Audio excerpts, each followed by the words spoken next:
y vamos a hablar de inmediato y antes del alcalde sobre el tema del metropolitano con el doctor Abel Salinas, exministro de Salud. ¿Y esto por qué?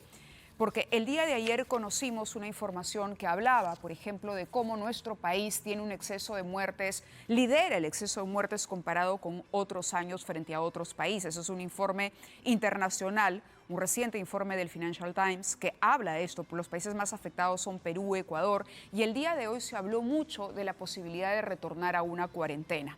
Lima Provincia se está pidiendo que se revise la medida por el aumento de contagios. El ministro de Defensa ha reconocido que hay un ligero incremento de contagios, pero que es manejable. Entonces hemos convocado al exministro Salinas para abrir con este tema, pero no vamos a descuidar los otros temas judiciales que también ocupan nuestra atención el día de hoy. Abel Salinas está con nosotros. Empezamos con el exministro. Bienvenido al programa. Gracias por acompañarnos. Buenas noches, Mávila. Siempre es un placer estar con ustedes. Y sí, desde luego creo que todos los peruanos estamos muy preocupados por la situación frente a la pandemia y donde no tenemos todavía, yo creo que esto hay que reconocerlo, todavía los resultados que todos quisiéramos y por lo que todos hemos apostado. Tenemos todavía una tasa de letalidad elevada. El promedio es 3.66, un punto más porcentual con respecto a hace 3 o 4 semanas. Y me preocupa muchísimo, es cierto, algunas regiones. La Libertad, Lima Provincias, Ica, están por arriba de 6.5% de letalidad. Igualmente, Arequipa sigue subiendo, está por 5 y casi por 5%. Entonces, esto nos hace pensar que tenemos que tener una lectura diferente respecto a lo que está pasando. Y creo que es fundamental que en estos lugares hagamos lo que no hicimos al principio, que tiene que ver y que, bueno, he escuchado ahora en los últimos días al ministro de Salud atinadamente decir que fue un error, algo que muchas personas habíamos comentado, el no activar el primer servicio el primer nivel de atención, Sí. que es donde realmente podíamos contener con mayor eficacia y evitar la progresión de la enfermedad, evitar la necesidad de hospitalización y por ende la necesidad de perder vidas. Claro, estaba leyendo, por ejemplo, declaraciones que hacía Farid Matuk y dice, debemos entregar otro bono de 860 soles por cada hogar y retornar a la cuarentena como fue en abril. ¿Es así de grave la situación, doctor Salinas? Es decir, ¿usted recomendaría un retorno a la cuarentena en los términos que teníamos en abril? No, de ninguna manera. Y aquí hay que ser, yo creo que ya, con todo el respeto que me merece el señor Matuk, yo creo que ya basta de ese tipo de propuestas, que acordémonos del tema de las aglomeraciones que han habido por el tema de género, por el tema de cobrar el bono sin haber tenido un planeamiento previo de dónde cobrarlo, y la gente amontonada, mendigando por un poco de dinero necesario, justo, ante la situación. Creo que eso no es el camino y no debemos reeditar lo que no ha funcionado bien. En este momento lo que tenemos que hacer, en mi concepto, son focalizar mejor, utilizar mejor el primer nivel de atención, articulado con la comunidad organizada, con los gobiernos locales, con los gobiernos regionales, con las iglesias, con la sociedad, en las visitas domiciliarias, en el control domiciliario. Es importante que comencemos en esos lugares, de una vez por todas, a hacer exclusivamente pruebas moleculares que son diagnósticas. No nos olvidemos que las pruebas serológicas, mal llamadas rápidas, nos confunden y nos dan lecturas que no son correctas. Es más, somos el único país y por lo tanto cuestionan nuestras cifras internacionalmente porque damos lecturas mezcladas de pruebas serológicas y pruebas moleculares. Claro, Y todas son dos juntas. cosas diferentes que nos están cerrando las puertas para lo que sigue más adelante al Perú. No nos hacemos elegibles para recibir, para ser aceptados en otros países. Entonces, creo ¿A qué que, se refiere? Este último punto es muy importante, doctor Salinas. Cuando usted dice esto no nos hace elegibles, ¿elegibles para qué? por ejemplo, para poder cuando reanudemos nuestras actividades y las actividades comerciales, por ejemplo, de los viajes, de tener que, no estoy hablando de viajes de placer, estoy hablando que también es evidentemente un tema inconveniente, hasta los puros viajes de trabajo que tengamos que hacer a otros países como Europa, donde ya han dicho, bueno, pero Perú no tiene las cifras claras Claro. en defunciones, ni tampoco está utilizando la metodología acordada de reportar contagios a través de las pruebas diagnósticas. Estamos utilizando las pruebas serológicas que sirven para hacer estudios de cero prevalencia, para saber porcentualmente, como investigación, qué población, cuántas personas se contagiaron en algún momento dado, pero no para controlar una pandemia, sino qué pasó, por dónde pasó el virus y a cuántas personas contagió. Si Pero las no nos pruebas permite rápidas, oportunamente hacer... sí, desde el comienzo de la pandemia, doctor Salinas, las pruebas rápidas han sido motivo de polémica y de preocupación.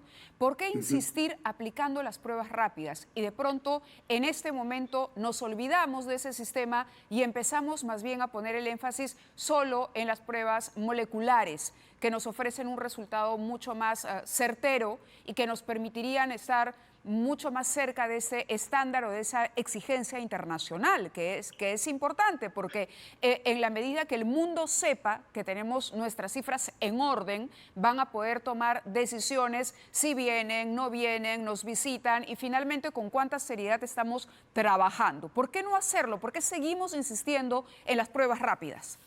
Absolutamente de acuerdo, Mávila. Yo creo que este es el momento de hacerlo. Ya habrá momento más adelante de discutir qué pasó, se hizo bien antes o no, por qué. Las razones no habría que discutirlas, pero es evidente que no estuvo bien hecho ese análisis a través de pruebas serológicas y hay que cambiarlas de una vez. Esta es una oportunidad que tenemos.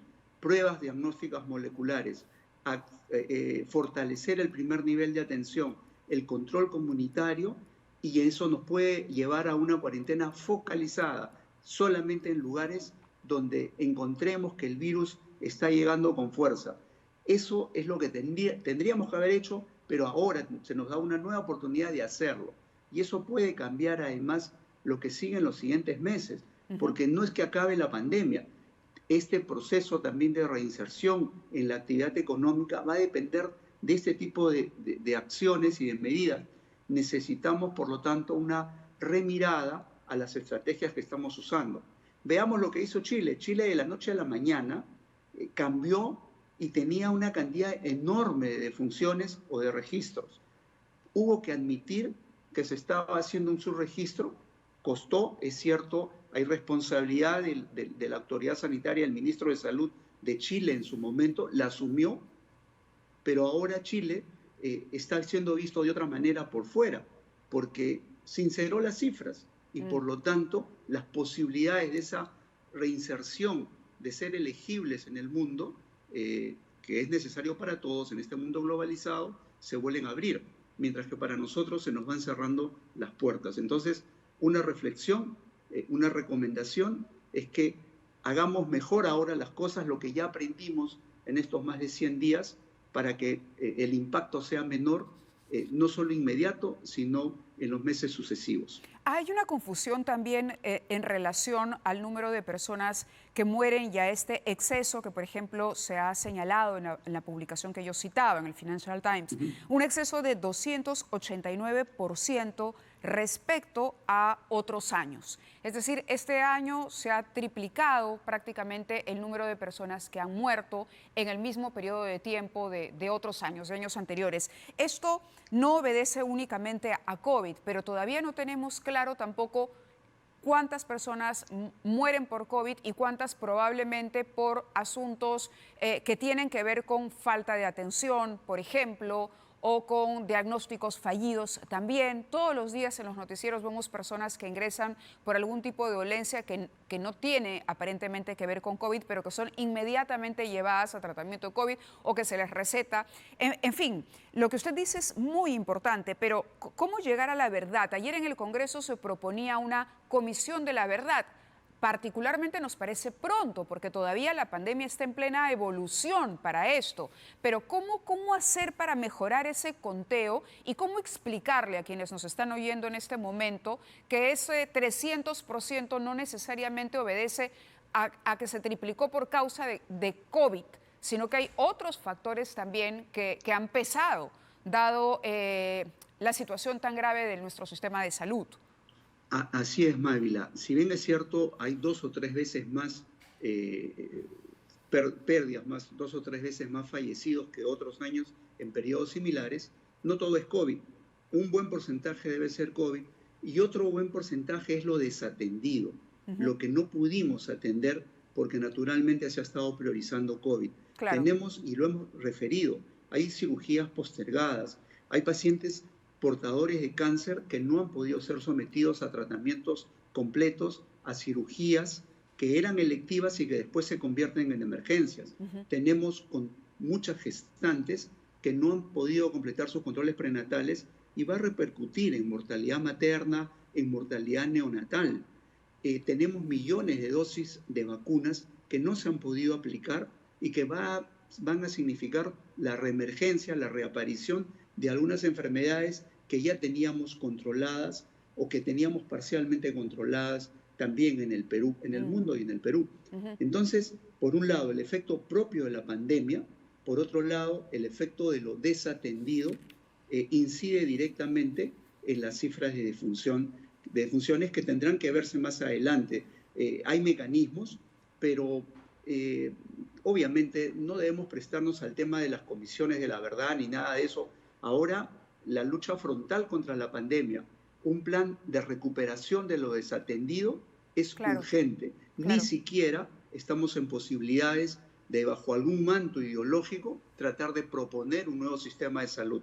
Hay que entender que necesitamos discutirlo, pero no podríamos implementarlo en este momento cuando tenemos 2 problemas muy graves todavía por resolver. Sí, no, nos gana el tiempo, doctor Salinas, pero me pongo a pensar que una persona, por ejemplo, que no ha sido atendida el día de hoy de una cirugía urgente, precisamente porque el Estado no está en capacidad, porque toda la logística, toda la infraestructura está destinada a la atención de la pandemia, tendría todo el derecho de presentar una demanda, porque todos estos casos que hemos dejado de atender son una falta.